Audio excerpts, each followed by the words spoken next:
records. Every driver, every athlete wants their name immortalized in a hall of records for everyone to see, to remember him forever. Bigger this, better that, who did more of this? Every sport has this golden calf that everyone chases. Run, fight, score points, hit with rackets, etc. But, and there's always a but, of course. Today we're going to talk about 20 unwanted records. And drivers who have their name tied to a number, a mark, an achievement will hardly be able to break free from that. And they don't like it. They wouldn't want it. And they won't want to be remembered in history tied to these stats. And that's what we're going to talk about today on Splash and Go. Let's go.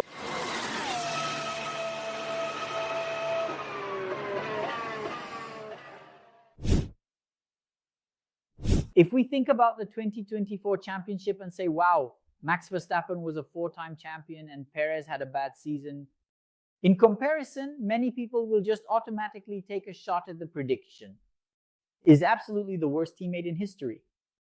Think, however, twice, because today you're going to learn about a driver who has 0 points while being a teammate of someone who, that year, was the world champion. Meet Dave Walker, a capable driver with several titles in Formula 3, who was Emerson Fittipaldi's teammate at Lotus during the 1972 season. Year Turn of Rato's first title? Young Rat was Emerson's nickname. All right? In that season, Emerson would win 5 races and score 61 points, taking the title over the Scotsman Jackie Stewart, who scored 45. In addition to the wins, Emerson had 2 second places, 1 third, 1 11th, and 2 retirements. Your teammate, however, and I'm going to have to look here so I don't get it wrong, was disqualified from the first race, then finished 10th, 9th, 14th, 14th, and 18th. Then he retired from 3 races in a row and missed 2 more. When Lotus decided to try out Ryan Weasel in the car, who also didn't do much, and then Walker comes back to finish the season with another retirement at Watkins Lane. 0 points in the year when your teammate was, wow, the champion. Luca Badoer arrived in Formula One highly regarded in the 90s, more precisely in 1993, racing for the Italia team, making this his last year. He was one of those that the European press even considered he would be the new Ayrton Senna. He always drove weak cars, predominantly for Minardi, and boasts the negative record of having the most starts without ever scoring a single point. 50 races. In the most dramatic of them, in Nurburgring at the European Grand Prix in 1999, he was in 4th place. Minardi unfortunately had an unfortunate engine failure and he retired in a tragic fashion, sitting by the side of the track, hugging the car and crying profusely. Badoer would then become a test driver for Ferrari and rack up tens of thousands of kilometers for the Red Team, until he was called back by the Red Team in 2009 to replace the injured Felipe. But, my God, how poorly he did. I've already talked in the segment Little Big Stories and even had a conversation with Rubens Barrichello, there on Flow, about the most messed up career in the history of Formula One, which was that of one of his teammates, Marco Apicella, who drove 750 meters, the start, in Monza to the first chicane. It turns out there's a guy who managed to drive less than that. 2 meters, yes, that's right, 2 meters. The details are unclear. After all, things used to be much harder. But the available information is that Ernst Loof started and drove 2 meters. In other words, basically your car had a hiccup and stopped. This happened at the German Grand Prix in 1953 due to a problem with the fuel pump. But then how hard is it to verify? And we don't have any television footage from that time. So Apicella became a more tangible record. At the 1969 Canadian Grand Prix, local driver Vito Alpes was making his 3rd attempt to race in Formula One. It was the 3rd year he was getting a car to participate as a privateer in the race of his country, and this time his performance was miserable. Driving an Eagle T1G, he was unfortunately disqualified after 22 laps, essentially for being too slow and pose a risk to the competition. During that same period, when he completed 22 laps at the front, with Jackie he had already completed 46 laps. He is the only one in history to have that record disqualified for being too slow. Nick Heidfeld is a Formula One driver who will go down in history for being fast and consistent. And precisely because of that, he replaced drivers in various teams. He was in Formula One for 12 seasons, stood on the podium 13 times, and never won a Grand Prix. And so he holds this record more times on the podium without being on a higher step. There were 8 second places, a pole position, 0 victory. While Nick Heidfeld stood on the podium 13 times without winning, this guy won several times and is nicknamed Mr. Vitor Racing, synonymous with motorsport. Vitor Racing in England, precisely because he is synonymous with motorsport.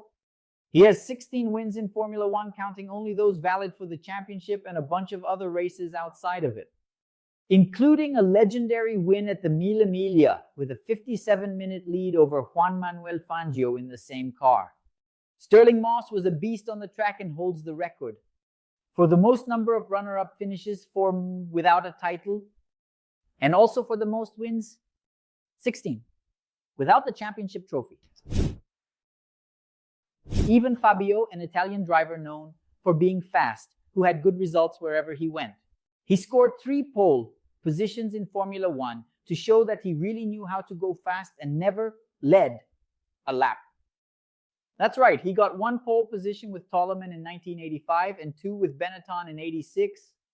It's the same team. However, every time he took the lead, he didn't complete the first lap in front. He even managed to briefly lead the 1986 Austrian Grand Prix, but had an engine failure. Completing is good. Nothing. You must be wondering what all those acronyms mean at the beginning. Well, let me tell you the story of a guy I've already talked about in my book, and I think we already have some little big stories. There, meet the German Hans Heyer, the only person in history to retire from a race in which he wasn't even qualified to start and be disqualified before the retirement. But not crossing the finish line to see that Engada got the mess. On Saturday, he didn't set a time to get into the grid. He ended up on some sort of waiting list, and then we had accidents on the first lap. 2 from the waiting list entered the grid, but Heyer was 3rd. But he knew the folks who ran the Hockenheim circuit, as he always raced there in other categories. No one ever understood how he managed to get onto the track, but the fact is he got in and started racing the race. When they realized 9 laps later, they decided to disqualify him. But before he could cross the finish line and receive the black flag, he broke down. Put our friend in that record which will never be repeated, for retiring from a race he wasn't even qualified for and being disqualified from it too. It's easy. Friesman is a unique case of bad luck in Formula One history, and he holds the record for the most laps led in history without winning a Grand Prix. That was 183, which is roughly the distance of 3 races. He was respected by everyone for being a fast guy. And to be honest with you, he won a Grand Prix, but the Benetton from the Grand Prix didn't count for points. It wasn't part of the championship. It was an extra race. So Chris Amell goes down in the history books as a guy who finished with 0 points even after leading 183 laps. None of them, unfortunately, the last one to get snowed in. This is a record that is still ongoing, and it might change, but anyway, at the time of recording this video, in January 2025, Nicolas Hulkenberg is the driver with the most starts in Formula One history without a podium. He has been entered in 230 Grands Prix up to Abu Dhabi in 2024 and has effectively participated in 227. He finished in 4th place 3 times. He just barely missed the podium and possibly even a win in Interlagos 2012 when he collided with Lewis Hamilton. And also racing at home in Hockenheim 2019 under a downpour. Arrows, formed from shadow, competed from 1978 to 2002. It had 1 pole and 9 podiums, but holds the record for most starts without a win. And in 2002, when it closed its doors, despite having 1 pole position and 9 podiums, it holds the record for the most starts by a team without a win. There were 382 trophies for the winner. And in one of them, the victory slipped away with a touch of drama in the Grand Prix, Hungarian Grand Prix of 1997, in the hands of Damon Hill. That weekend, for some inexplicable reason, the Arrows car performed really well, better than all the other teams. But with 3 laps to go, Hill faced a problem with the electronic throttle, and Jacques Villeneuve from Williams, who was behind, started to close the gap. Hill was trying to hold on until the end. Villeneuve was coming in strong, caught up, and passed the Englishman. He won with Williams, and Hill came in second. It was already a great result for the terrible year that Arrows was having, it's true, but it definitely had a very bitter taste. The pre-qualifying era was a really crazy time in Formula One history. We had more candidates than spots, which meant we had a qualifying round on Friday morning. And the best from there made up the 30 who were going to compete. 26 spots on the grid. During this period, we had some terrible teams. Basically, jokes on 4 wheels with cars that were way below the average of the rest of the pack. And the driver, Claudio Langes, holds a record for attempts without being able to qualify. It was 14 times without ever managing to get the car on the grid. This happened throughout the 1990 season, with him racing for the Eurobroom team. Buddy, that year, and Roberto Moreno. Andrea De Cesaris is definitely part of the folklore of Formula One history, and he's going to show up here again on this list. De Cesaris holds the record for the most retirements in Formula One history with 147. Many of them were banned. He is also known for 2 consecutive streaks of 18 races in 1985 as well. In 1988, he couldn't finish a race. A familiar face and voice in the broadcast, Martin Brundle. We know that in the beginning he was a rival of Ayrton Senna in Formula 3. And he had a long career in Formula 1, racing for several teams. He has 9 podiums, including 2 second places, but he has never led a lap in 158 appearances.